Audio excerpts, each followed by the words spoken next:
Good evening. Hi. Welcome to Italian Embassy. I'm Renato Miracco, the Cultural Attaché.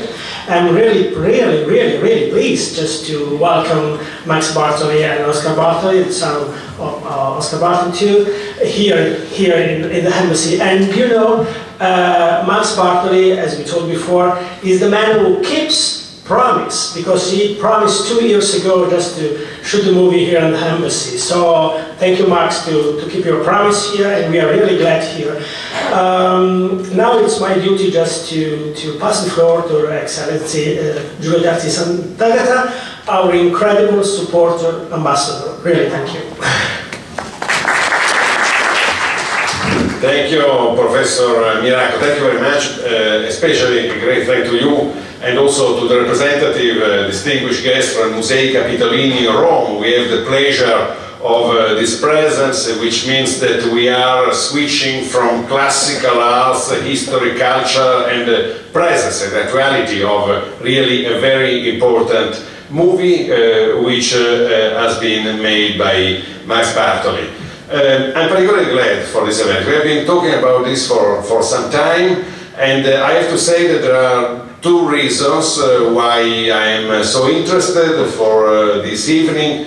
The first one is for the content of this work, which is going to be proposed tonight, but also because it is a way of getting together among the friends of the Italian Cultural Institute, of the Italian Embassy, and a really great friend, which is Oscar Bartoli, a very close friend, a very prominent journalist and intellectual, and a very close friend, as Renato Miracco was saying, the ambassador supporter of the Italian institutions. But I'm very pleased that there are prominent Italian-American and Italians who are here in Washington, and they are so supportive of all cultural events that are carried on, especially on this occasion of the 150th anniversary of the Italian unity.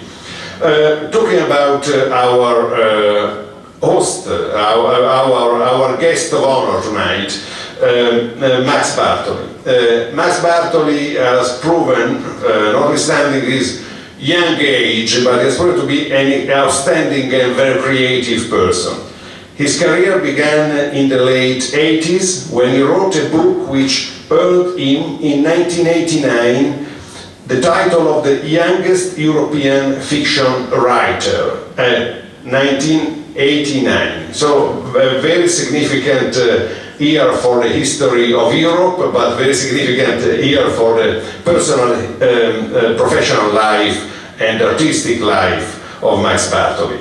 In 1997 he co-wrote Metropolis with Francesco Licata, great name of the Italian TV and movie, and this TV program was part of the 30 Ore per la Vita, 30 hours for life, a TV benefit gala which was broadcast nationwide in Italy by Italia Uno, one of the Mediaset's channel. Two documentaries produced for Enlightened Pictures Limited, Postcards from the Past and Time Travelers, followed on its heels.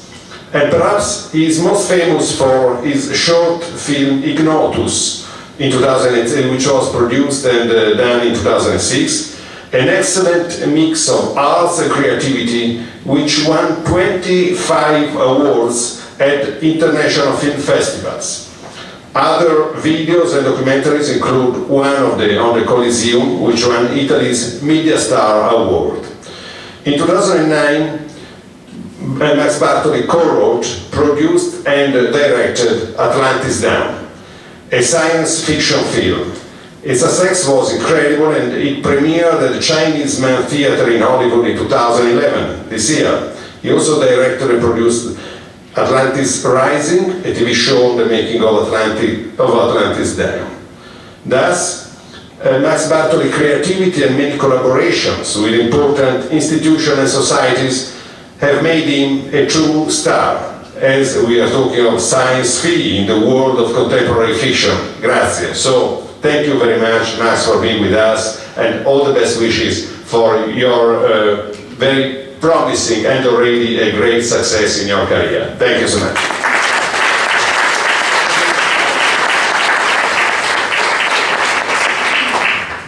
Thank you, Ambassador. It's now my honor to introduce Max Bartoli. He probably wants to say a few words before the movie that I had just the privilege to see just a few months ago.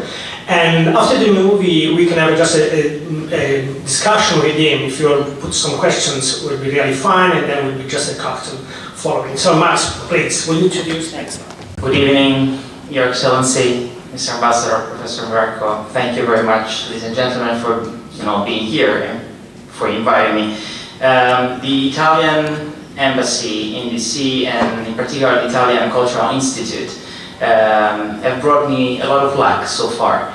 2 years ago I came here just before starting the production of Atlantis Down, and I told you, if everything goes well, I'll be more than happy to come back. And thank God, everything seems to have gone in the right direction.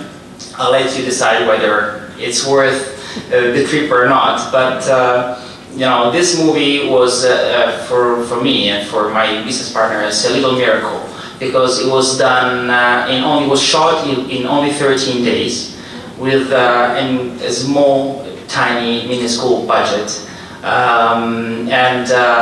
it's a great combination of how we Italians can work, I think, well with other crew members of other countries. Our crew was 1/3 Italian, 1/3 from Virginia, and 1/3 from Los Angeles. And we spoke 3 languages, Italian, Spanish, and English.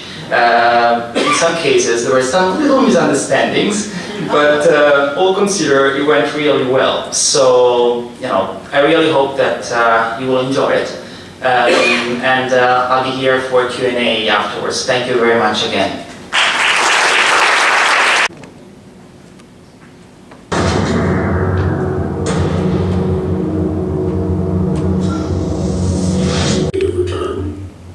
Atlantis, this is Mike. Welcome to space, guys.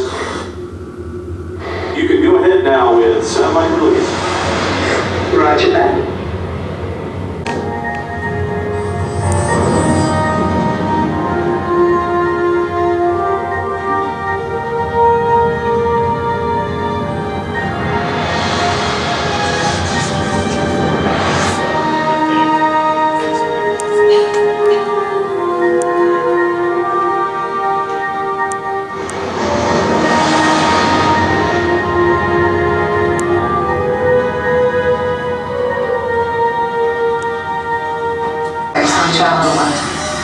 I just started writing things down. No, you work for a living.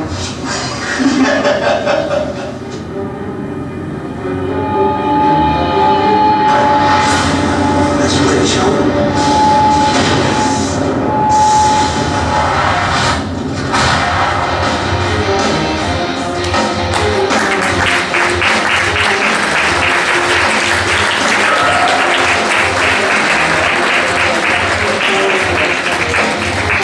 So here we are Max. So we are really a huge privilege. Thank you, Max. Thank you. Just to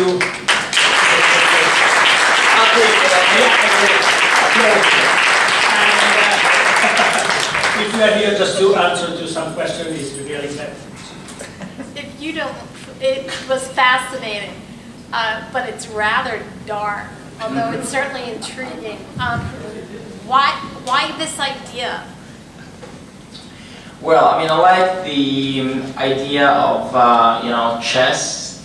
Chess are a strategic game. It's like a word game, codified. And, in chess, of course, there are only 3 possible outcomes. You win, you lose, there is a stalemate, in which case you play again. And so, that fascinated me, and, I decided to use this concept and to, put it in this story in a way that made it a little bit more intriguing. At least is what I hoped. So you have this alien entity approaching Earth. There is this bored crew of this shuttle. Some of the members are playing this game, and this entity gets inspired by it and starts playing this chess game with them. This is what But again, as usual, so this was the first reason The second was that, you know, I didn't want to do a monster movie, a disaster movie. First, because it was not my type, they were not my types of films, and second, because we didn't even have the budget, you know. So, you know, I'm a very big fan of Hitchcock, and you know, he never shows stuff. You know, he creates suspense without showing the real deal. So I thought, well, let's give it a try. At least let's try to, you know, take the best and the real masters as an example. So that's why. The individuals were each had a set of fears or a particular fear, and that they were dominated by it. And to the degree that you let a fear dominate, you are not in control of your life. Correct. So therefore you need to repeat this whole sequence until you overcome it. That's the way I look at it. That's correct. And this was one of the, you know, we just put, I'll be right back there.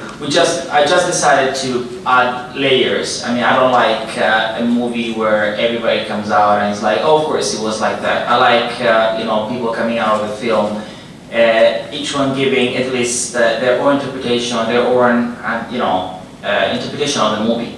So that was definitely one of the aspects that I decided to put in. And as a matter of fact, everybody, until everybody is put in front of a choice, you know, which differs, of course, from character to character. In Travis' case, is, you know, the choice, he's given a choice twice. You know, when his father tells him, "You can beat me today," and he says no. So at that point, the alien picks up the memory of and his, you know, sense of guiltiness with his mother. And at that point, what he does is he tries to help her out. He tries to save her this time. So this is what makes, you know, his character taking another turn and practically eventually allows him to finish the game. I'm already working on another one, which is a treasure hunt, adventure treasure hunt. The story is set in both modern and ancient Rome, and it's called Codename Oracle. This is a project that was previously called The Quest, and that collapsed in 2008 when the big financial crash hit. It's a cocktail waiting for us. So. Thank you. This cocktail is sponsored by Italians in the Scene. Here we have Ivan Buttino, the president. Thank you, Ivan. Thank you. Thank you. Thank you.